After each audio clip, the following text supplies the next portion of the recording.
یانەی پیشەسازی دوایانەیە بڕیاری بەشداریکردنی لە خولی نایابی کوردستان بۆ ئەم وەرزەدا و ماوەی تەنها 10 ڕۆژە لە ئامادەکاریە بۆ ئەوەی لە ڕیزەکانی خولەکە خۆی بهێڵێتەوە.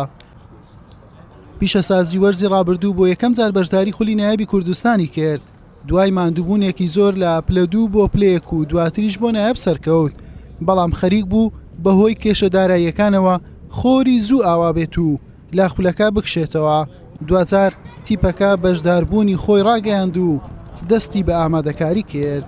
طبعا ئێمە هەفتەیەک ماوە لە بۆ خولەکە ئامادەکاریەکان وەکو پێویست نییە و دەتوانم بڵێم ئەو بەرپرسیارەتیش لەسەر شانی من و یاریزانەکانیشە قورسە بەڕاستی، ئەنی ناتوانم بڵێم بەڵێنەوە بدەین ئەنجاممان زۆر باش دەبێت، بەڵام هەوڵ دەدەین بۆ یاریزانانی کە لەگەڵ تیپەکەن و لەگەڵ ئەوەی کە ئیزافەی تیپەکەمان کردووە هاوسەنجێک دروست بکەین و بتوانین هەر هیچ نەبێ مانەوە لە خولەکە مەسەلەن ئەمانجی تیپەکە و ئەمان زیانەکەش هەرمانەوەی لە خولەکە بەڕاستی، بەڵام هەوڵ دەدەین ئەگەر تیپەکەش ڕێتمی خۆی وەرگرت و یاریزانەکان لە ڕووی بەدەنیەوە جایز بوون دەتوانین بڵێن بۆ ناگە لە پلەکانی مەسەلەن پێشەوەش ببیندرین.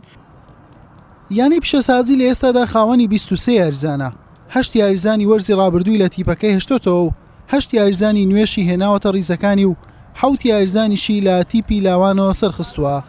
هێشتا پێکاتەی تیپەکە تەواو نەبووە و یاریزانی زیاتری پێویستە. کاک حوسێن بەڕاستی ڕاستی ئێمە تاخیر دەستمان پێکرد، بەڵام سوپاس بۆ خوای گەورە یاریزانەکان و دەستەی ڕاهێنەران و ئاڵی ئیداریش تیپەکە تەحەدیەک بۆ کردمان. ئیشاڵڵا ئەوەی لە تواناماندابێ ئەوەی لە قووەتماندابێ بۆیانەکەی دەکەین، ئێمە هەموو هەوڵێکی خۆمان دەدەین. ڕاستە لەوانەیە باریدارە یانەکە بە پێویست نەبێتن، بەڵام ئێمە هەموو توانایکی خۆمان بەکاردێن بۆ ئەوەی یانەکە لە خولی نایابی کوردستان بمێنێتەوە.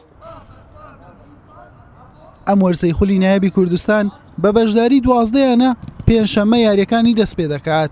پیشەسازی هەینی و لە کاتژمێر 2:45 خولەک دەبێتە میوانی قەڵاتسێ. حوسێن محەممەد کەناڵی پێام هەولێر.